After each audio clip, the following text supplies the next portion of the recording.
মগের মুল্লুকের প্রকৃষ্ট উদাহরণ হচ্ছে আজকে বাংলাদেশ। বাংলাদেশের মানুষ মুক্তি চায়। আমরা একটানা 15.5 বছর ক্ষমতায় ছিলাম বিধায় মানুষ পার্থক্য বুঝতে পারে নাই যে কোনটি ভালো কোনটি খারাপ।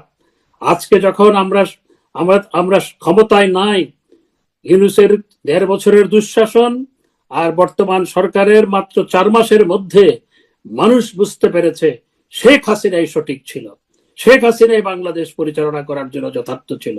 তাই আজকে জননেত্রী শেখ হাসিনার অ্যাপ্রুভাল রেট 85 থেকে 90% মানুষ আজকে বলে শেখ হাসিনাই ভালো ছিল, আগেই ভালো ছিল, অর্থাৎ তার নেতৃত্ব, তার দেশ পরিচালনা, তার দলের দেশ পরিচালনা ভালো ছিল।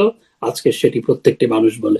আওয়ামী লীগের জনপ্রিয়তা গত নির্বাচনের আগে 12ই ফেব্রুয়ারি যে নির্বাচন হয়েছে, যে এক পেশে আওয়ামী লীগকে বাদ দিয়ে একটি যে পাতানো নির্বাচন হয়েছে, সেই নির্বাচনের 5 মাস আগে রয়টার্স যে আপনার তাদের জরিপ করেছিল, সেই জরিপে রয়টার্স বলেছে 50% মানুষ আওয়ামী লীগকে সমর্থন করে। আজকে যদি জরিপ করা হয়, সেই জরিপের ফল হবে আরো অনেক বেশি। আজকে সমগ্র বাংলাদেশ অধীর আগ্রহে অপেক্ষা করছে জননেত্রী শেখ হাসিনার প্রত্যাবর্তনের জন্য। তাই আজকে আমাদেরকে আমাদের ঐক্য সংহতি আরো দৃঢ় করতে হবে। নিজের মধ্যে বিভেদ সৃষ্টি করার জন্য সরকারি গোয়েন্দা সংস্থা সহ বিভিন্ন জায়গা থেকে নানা ধরনের কল্পকাহিনী সাজানো হচ্ছে, সেগুলো নানা ভুয়া অনলাইনে প্রকাশ করা হচ্ছে, সেই ভুয়া অনলাইন থেকে আবার সেগুলো মেইন স্ট্রিমের পত্রিকায় ছাপানো হচ্ছে। সবগুলোই হচ্ছে সরকারের খেলা, গোয়েন্দা সংস্থার খেলা। সুতরাং এগুলোর ব্যাপারে আমাদেরকে সতর্ক থাকতে হবে, নিজেদের ঐক্য সংহতি আরো দৃঢ় করতে হবে। এবং একই সাথে আজকে আমি ধন্যবাদ জানাই, কৃতজ্ঞতা জানাই যারা বাংলাদেশের অভ্যন্তরে থেকে আজকে সংগ্রাম করছেন, অভ্যন্তরে থেকে আজকে সবাই যুক্ত হয়েছেন, সবাইকে ধন্যবাদ জানাই, স্যালুট জানাই। এবং ছাত্রলীগ, যুবলীগ, স্বেচ্ছাসেবক লীগ সহ যারা আজকে রাজপথে মিছিল বের করছেন, আবার গ্রেপ্তার হচ্ছেন, আবার মুক্তি পেয়ে আবার মিছিল করছেন, তাদেরকে স্যালুট জানাই, ধন্যবাদ জানাই, কৃতজ্ঞতা জানাই। আজকে আমি দাবি জানাবো, অবিলম্বে আওয়ামী লীগের উপর যে অগণতান্ত্রিক, মানবাধিকার পরিপন্থী, বাক স্বাধীনতা পরিপন্থী এবং আইন পরিপন্থী যে নিষেধাজ্ঞা দেওয়া হয়েছে সেটি প্রত্যাহার করতে হবে।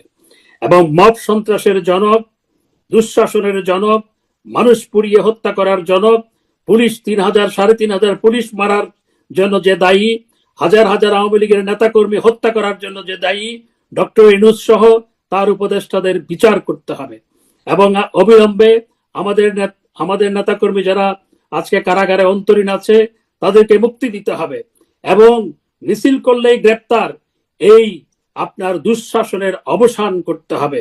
এবং আমাদের রাজনৈতিক দলের নেতাকর্মীদের, আওয়ামী লীগের নেতাকর্মীদের মুক্তি দিয়ে দেশে একটি গণতান্ত্রিক ব্যবস্থা কায়েম করার জন্য আমাদের যে সংগ্রাম, এই সংগ্রামকে অবশ্যই আমরা আরো বেগবান করব। আমি দৃঢ়ভাবে মহান আল্লাহর উপর, হাসান ভাই সংক্ষিপ্ত করলে ভালো হয়। শেষ করছি। মহান আল্লাহর উপর আমি বিশ্বাস করি। আমি মনে করি আমাদের নেত্রী, জননেত্রী শেখ হাসিনা তার পূর্বপুরুষ ইসলাম প্রচারের জন্য বাংলাদেশে এসেছিলেন। আমাদের নেত্রী একজন অসাম্প্রদায়িক, প্রচন্ড অসাম্প্রদায়িক মানুষ, একই সাথে তিনি অত্যন্ত ধার্মিক মুসলমানও বটে। আল্লাহ পাক অবশ্যই আমাদের নেত্রীকে সুযোগ দিবেন এই দুঃশাসনের হাত থেকে বাংলাদেশকে রক্ষা করার জন্য। ইনশাআল্লাহ আমাদের নেত্রী সহসাই দেশে ফিরবেন, দেশকে দুঃশাসনের হাত থেকে, অপশাসনের হাত থেকে